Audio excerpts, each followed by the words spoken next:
Equality between women and men is inextricably linked to peace and security. What we need is sustainable peace. And for sustainable peace, we need the voices of women. If women aren't involved, if girls and young women aren't involved in defining their peace and security, there will be no peace. Evidence has shown that where women are involved, there's just more attention to real questions of peace building.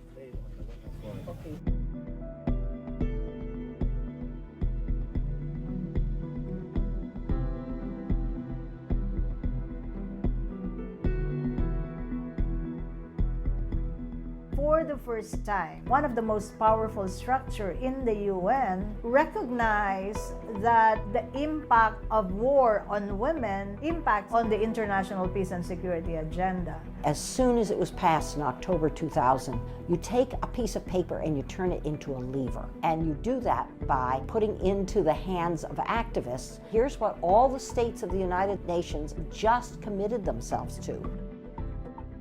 Since the resolution was adopted by Security Council, we have been using it in our work. 1325 has opened new avenues and windows for us to initiate dialogues with partners that we never talked to, like the security sector, the Defense Ministry, the Ministry of Home Affairs.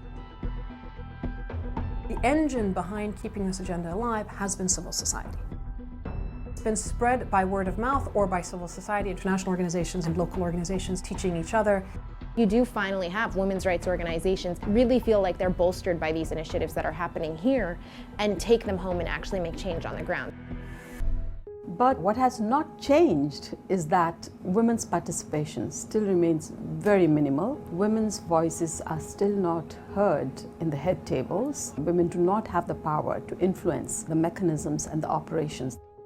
Looking back 15 years, there is very little implementation. It's not enough to tick the box and say, we have a woman on the table. What hasn't changed is the lack of resourcing, investing in women's activism for peace and security. At this moment, in a lot of countries, there is not enough political space for women to participate, to engage. If you go in the so-called post-conflict countries, it's like they are still in conflict.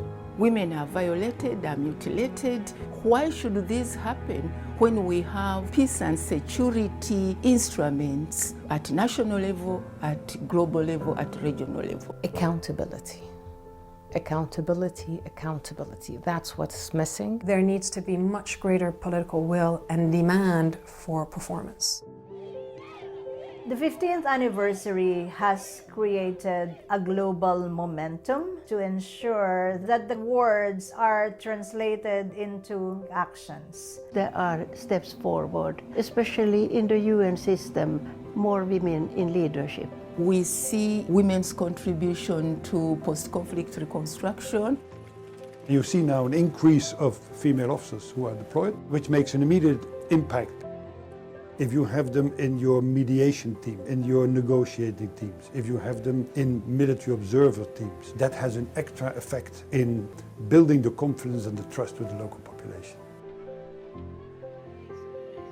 There are a lot more women around the world thinking any peace agreement, any ceasefire is only going to be effective if we're at the table. Y este debe ser la oportunidad para hacer un llamado a todos los gobiernos de que efectivamente la hagan cumplir y de que entiendan de que no es algo que debe quedar en el papel, sino que se tiene que materializar.